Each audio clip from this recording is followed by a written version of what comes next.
welcome home. It's Irish Family History with curious news and notes, celebrating our 4th year of this podcast at the Irish Roots Cafe, where every day's a holiday and there's always room for one more. One of 6 broadcast series from the head school at irishroots.com. I'm Mike OLaughlin, your host, publisher of rare Irish books and information on every county in Ireland since 1978. Be sure to read our blog, complete with links to click on from this podcast, and search our master index and books for free. Molly, wet the tea, Katie, bar the door, Sweeney, clear that floor, and bring out the Irish dancers. It's time we get this show on the road. Well, this is show number 141. And among today's topics at the head school here at the Irish Roots Cafe, the family name of the week is Kirby. County Roscommon is the genealogy book of the month. The best and worst city in Ireland, we'll tell you what people are saying about that. Number 4, the Hamely tongue. What dialect is that in Northern Ireland? Number 5, Ireland's first Irish dance archive is being put together where? Number 6, how much snow fell for Christmas in Ireland this year? Number 7, St. Nicholas is still buried at the same place I told you last year in Ireland. And number 8, bards and poets are this week's Hedgerow history excerpt. So I hope you enjoy it. We've got all kinds of things coming up for you today, and we're coming up to the end of the year, folks. It's been a good one.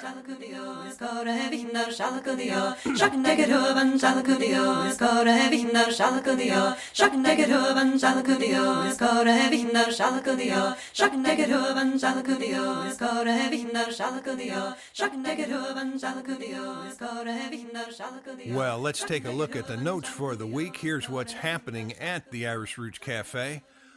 Christmas is here, like I said, and it's the end of the year, and thanks for tuning in.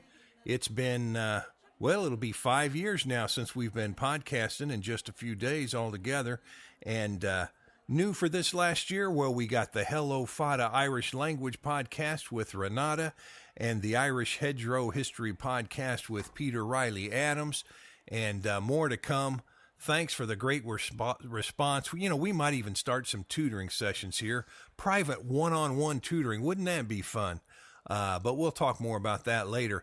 Now, you know, I nigh on to broke my foot 3 weeks ago, and I can just now get it back into a large tennis shoe starting yesterday, so I'm a little slower than usual. It was a crate of books that was bound for Australia, and I tell you what, Dad just tripped, and I tried to grab him, and then I fell down a step, or my foot slipped down one, and my body stayed on the other, and I twisted it over, and it was terrible. And then I get a cold to top it all off. But I'm recovering now. Things are all on the right track, so we're enjoying that. And you know what? I heard the version of Silent Night, the song by Enya, on YouTube. I've got a link on the blog there and decided to learn it.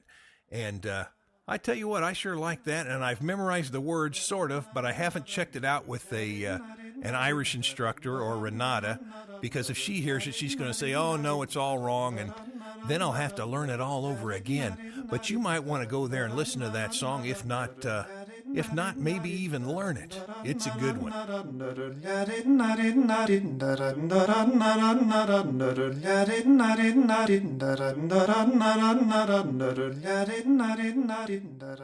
Now it's time for the 1-minute podcast on bards and poets. Each week we take a listen to one of our other podcasts on a different topic to keep ourselves alert here. And the one today is taken from a broadcast from the Hedgerow history on bards and poets before the age of St. Patrick. And let's take a listen in. Is the most important.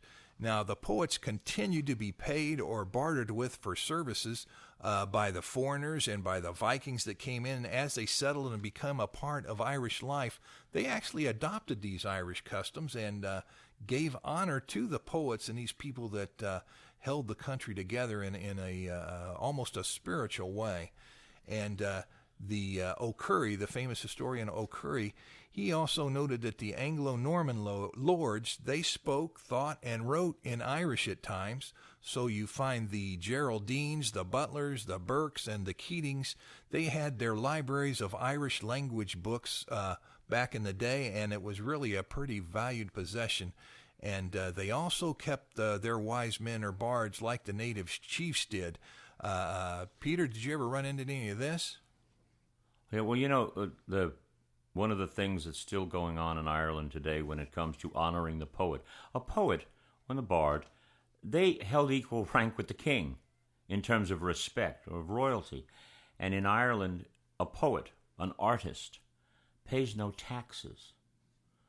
And they're trying, of course, to destroy things, unfortunately, but it just says within the culture, look at the great honor that is paid to those who have this particular talent, who, in fact, are passing down your culture and all of your background. Well, that's the end of our excerpt today from the Hedgerow History Podcast. That last voice you heard was Peter Riley Adams himself, and you'll enjoy him each week on that podcast. And that hasn't been broadcast yet, the full podcast, but it's coming up, and I thought I'd give you a little peek at some of the other things that we're covering on that Hedgerow History Podcast, and be sure to enroll for all of them because one helps the other, that's for sure.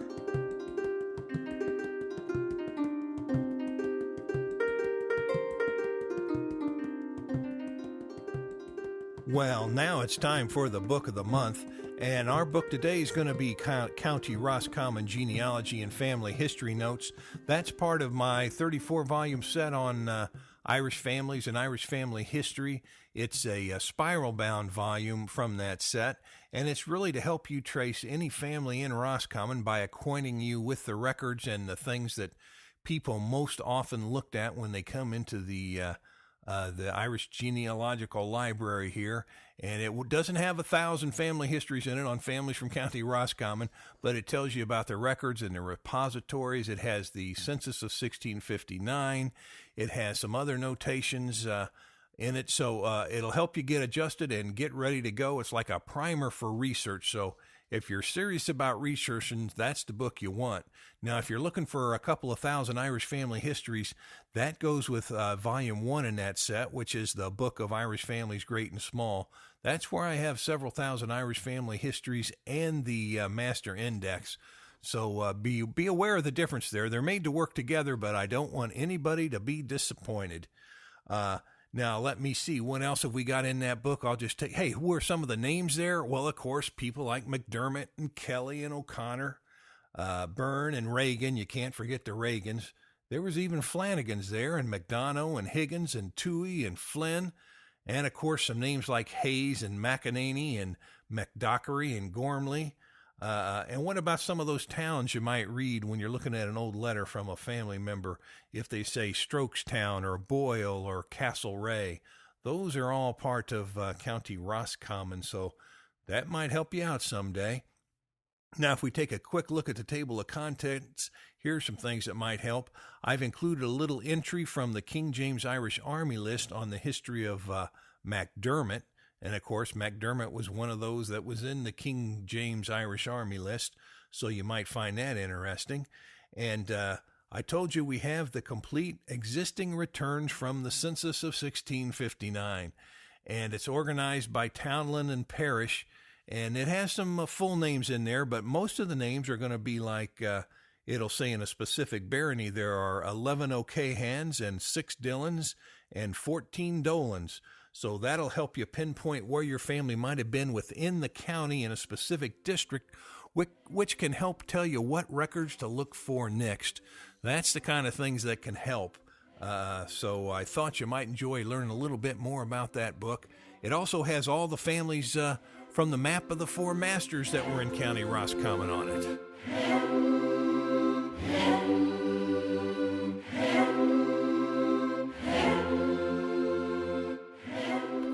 Well, the Irish singers there, what else do they mean when they come on? Well, it means it's time for the Magnificent Seven.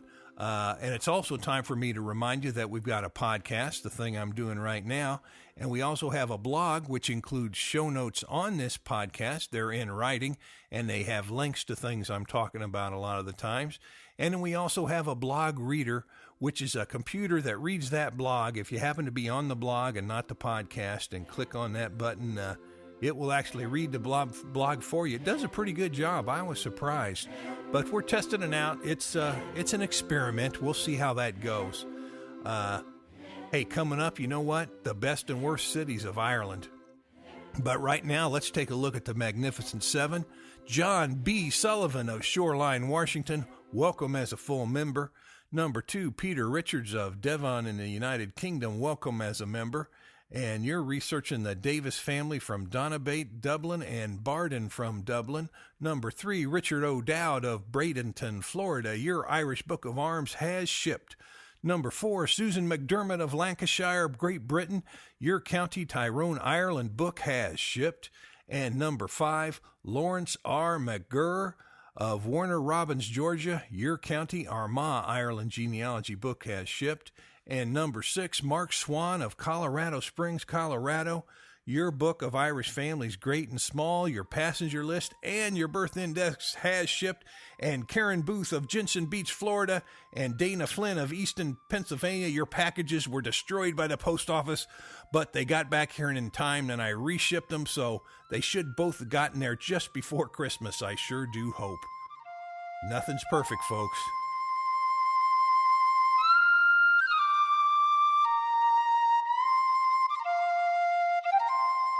Hey, that reminds me to say thank you to each and every one of you out there, everybody who helps, even if you just listen or if you happen to buy a book or if you subscribe as a member. We sure welcome it, and we need you because without you, these things wouldn't be going on, and we've been doing it for a long time now. You know what today's Irish family name of the day is? Kirby, and that's in honor of member Kathleen Harravy, and related spellings of the name include O'Kirby, Caribly, and Kerwick, and that comes from variant spelling groups number 1033 from the Guide to the Various Spellings of Irish Family Names. Now, if we take a little bit of a look at the history of the name, let's some notes on it here from my Book of Irish Families, Great and Small. You can see that the name of Kirby can be either of English or Irish extraction when you find it in Ireland. And if you look at some of the old books from the 19th century, like Milesian Families, it states that the name settled in Roscommon and Cavan in 1760, coming from England. Now, that doesn't mean that every single family came from England in 1760 and settled there. That means that at least one specific family they knew about did. And, of course, we've got sometimes even better records now than people did when they were writing, so keep it in mind. The 1890 birth index finds the name in Mayo, Kerry, and Limerick, and in Mayo the name can come from the original spelling of Caribly. Wouldn't that be something? In Kilkenny, the family is found as Kerwick, and in Waterford it's found as Kervick. Now, you know that W and that V are interchanged in that name right there, and that happens in several different languages where the W and V change over time, and you might use one century and one the next century.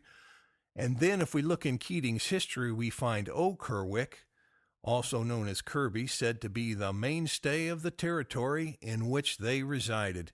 And in that same work, Kirby is noted in specific areas in County Limerick. Now, if we go to the Irish Book of Arms, we're going to take a look and see, is the Kirby family in the Irish Book of Arms? So many families are and so many families aren't.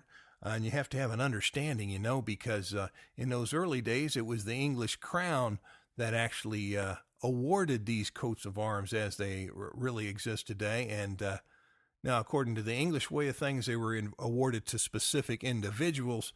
But, you know, the Irish had a way of making the clan hold things like land in common. So MacLeisod even said that he thought that there might be a way to say that the Irish had a special claim that wasn't like any other country in Europe, and that the Irish descendants could claim that land if they knew they came from that clan or that sept. So remember that too. But when we took a look in the Irish Book of Arms, we didn't find Kirby in it, but that's no reason to grieve, because many a noble family are not listed in the Irish Book of Arms. And, they might have had another name they took before they took the Kirby name, and that name might have had a big coat of arms on it. So you don't know. But that was just a minor little bit of education on coats of arms. And I tell you, the fellow that really did a lot of work on that was the first Chief Herald of Ireland, I think, back with the coming of the Irish Free State. And he put out a work and named a lot of the Irish patriotic families that perhaps had not always been mentioned in other heraldic books by the Crown of England. And I think you can figure out what that might have meant.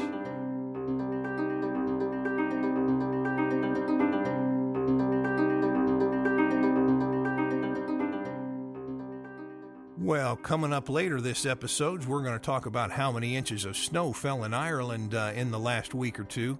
And right now we're going to finish up by looking at the free master online index at irishroots.com. We're going to look for Kirby. Now you can type your name in on that free index too and see maybe what county books your name came up in or what history books it might have come up in. That's always an interesting thing to do, and it's free. So hey, you know what? Who did we find? We found Matt Kirby in the Missouri Irish Book, and R. Kirby in Irish Knighthood books, and Joseph and Michael and Peter in the Journal of the American Irish Historical Society, Kirby in Irish Genealogies, and in our county books in Cavan and Leitrim and Mayo and Kilkenny and Limerick and Cork, and even more. So there's no shortage of Kirbys in Ireland.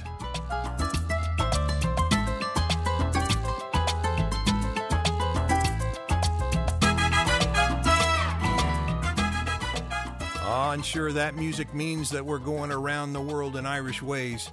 We're going to take a look at some web pages and videos of the month here. We'll start off with the Kirby clan of Dua, County Kerry, Ireland. And the folks that put that page together say a number of my clan immigrated to San Francisco beginning in the late 1840s with John O'Keefe. His nieces and nephews followed him there. So if you've got San Francisco or Kirby or Keefe roots, you might want to look that up. It's on our blog. Just click the link and you'll go right there. Number 2, Irish dialects. We've got a 59-second YouTube thing that quickly explains that there's more than one Irish dialect you might have to understand. Just like in America, there might be a New Jersey accent and a down south accent. So Kate Fannell of the National University of Ireland at Maynooth explains that in a very quick little segment. Number 3, I've also got a link to a video on modern turf cutting, and it's a big machine and it's a little bit of noise, and it's the Flanagan plant. But in case you think all the turf cutting is like in those postcards from the 1800s with just a lone man sitting there cutting some turf, that's not the way it is at all today. Number 4, modern snowboarding and skiing in Dublin, Ireland, 2009. They've got some heavy snow for once, and they go out and took their skis and snowboards and bodyboards to Ballinascorny for the whole event, and it looked like they were having a whole lot of fun. So those are our videos for the video and webpage of the month. Next, we're moving on to our, well, I guess everybody's favorite, the curious news and notes from Ireland today.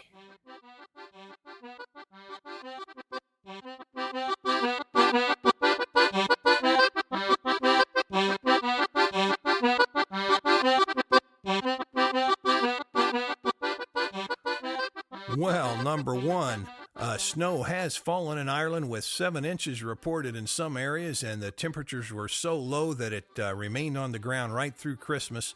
Schools had to close all the way from Donegal to County Cork, and I know the kids are all disappointed, so maybe Santa will add an extra day on at the end of the school year to fix up the time you missed during this great snowstorm.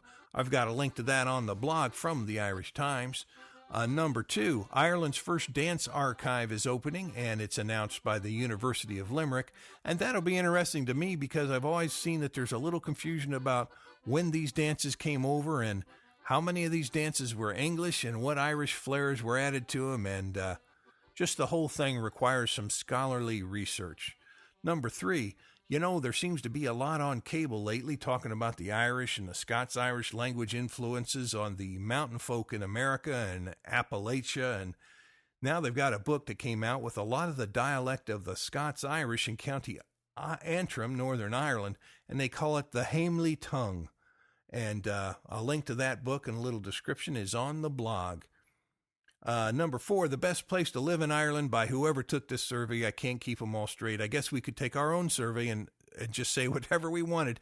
But this survey said Galway City was ranked number 1 and Bray came in last.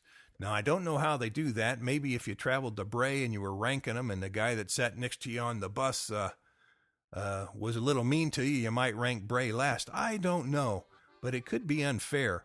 The best county was Donegal, and the worst was County Cork, according to this study.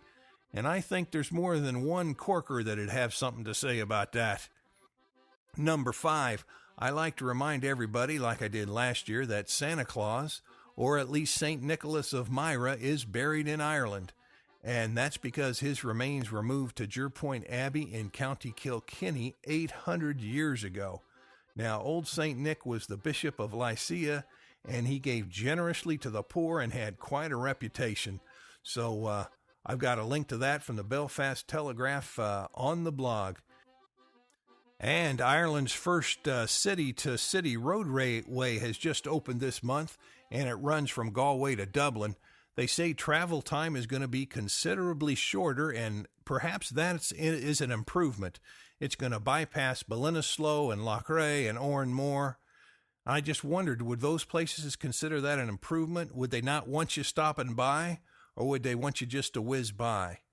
I don't know. It seems like there's two sides to every coin, and we only see one in most of those news stories. But that'll be fun. Next time I go, I'm going to see how long it takes to go from Galway to Dublin. Although I have to admit, I spend most of my time on the West Coast, unless I'm doing some official things in the museums and attractions there in Dublin. And boy, they sure do have them. It just depends on what you're looking for. Well, that's the end of it for today. Thanks for a great year. That's all for today, folks. Joseph, warm up those pipes. Remember, we have a broadcast series on Irish song and recitation, on local history of the Irish in America, and on 2,000 years of Irish history, as well as on the counties, and something special coming up on Irish language, I hope. We've got all that and more at our head school at irishroots.com. And you know, we've been known to appear, exhibit, teach, and even sing for your special events. Be sure to book in advance if it's important, and write me at my American address at Irish Roots Cafe, Box 7575, Kansas City, Missouri, 64116. Leave a message by phone at 816-256-3360. Reach me on my webpage at irishroots.com. Skype me at the Irish Roots Cafe. Get me on MySpace, Facebook, Twitter, and Irish Central. Members foot the bill, so they get first priority, but we're open to all. And by the way, a big thank you to all of our members. And away.